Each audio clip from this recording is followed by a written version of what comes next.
மானிட ஜென்மம் அடைய பெற்ற பாக்கியம் பகவானின் கருணையாலேதான்.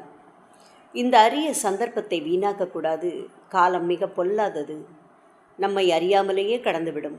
நேரத்தை வீணாக்கி விட்டோமே என்ற எண்ணம் நமக்கு வரக்கூடாது. வாழ்க்கை என்ற சூழலில் சிக்கிக்கொள்ளக்கூடாது.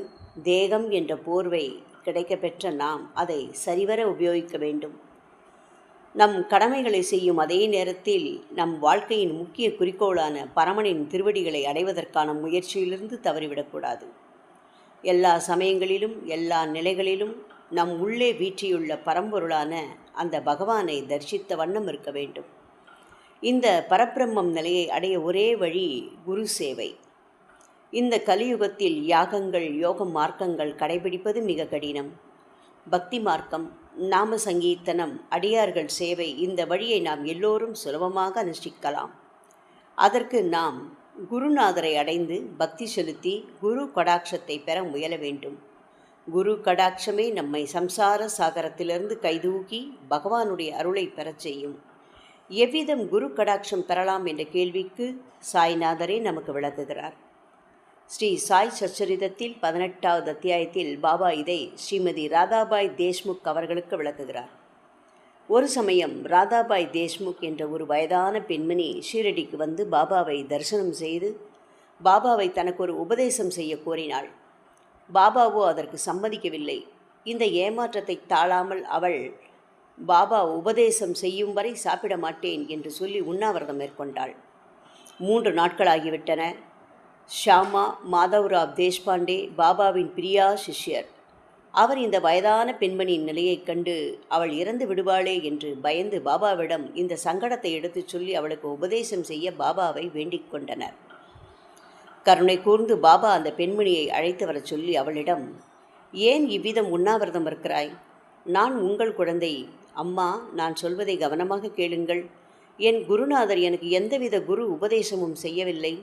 எந்த ஒரு மந்திரமும் ஜபம் செய்ய சொல்லவில்லை. அவர் கருணை வள்ளல், ஒரு பெரிய யோகி. அவருக்கு பணிவிடை பலகாலம் செய்து வந்தேன். இருந்தாலும் எனக்கு அவர் ஒரு உபதேசமும் செய்யவில்லை. ஆனால் எனக்கோ அவரிடம் ஆழ்ந்த நேசமும் பிரேமையும் இருந்தது. அவரை விட்டு ஒரு நிமிடம் கூட விலக மனமில்லை.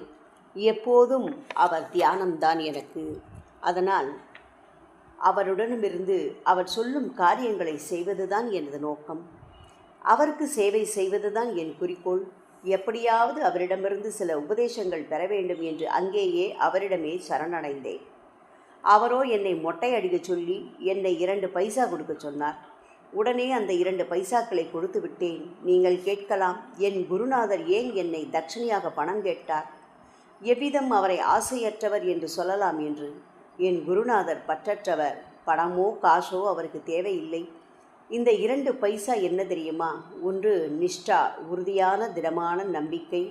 மற்றொன்று சபூரி, ஆழ்ந்த பொறுமை.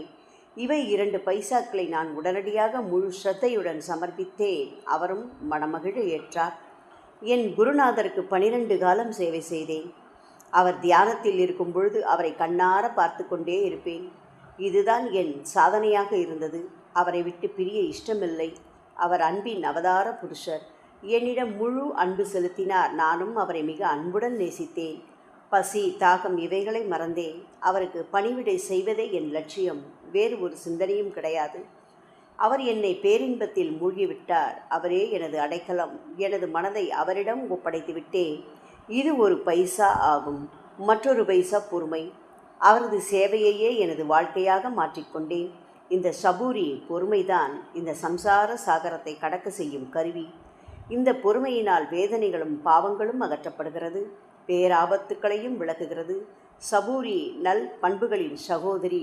இந்த திடமான நம்பிக்கையையும் பொறுமையும் நாம் மேற்கொள்ள வேண்டும். என் குருநாதர் என்னிடமிருந்து வேறு எதுவும் எதிர்பார்க்கவில்லை. குருவின் கடாட்சமே, கருணை பார்வையே நம்மை காப்பாற்றும்.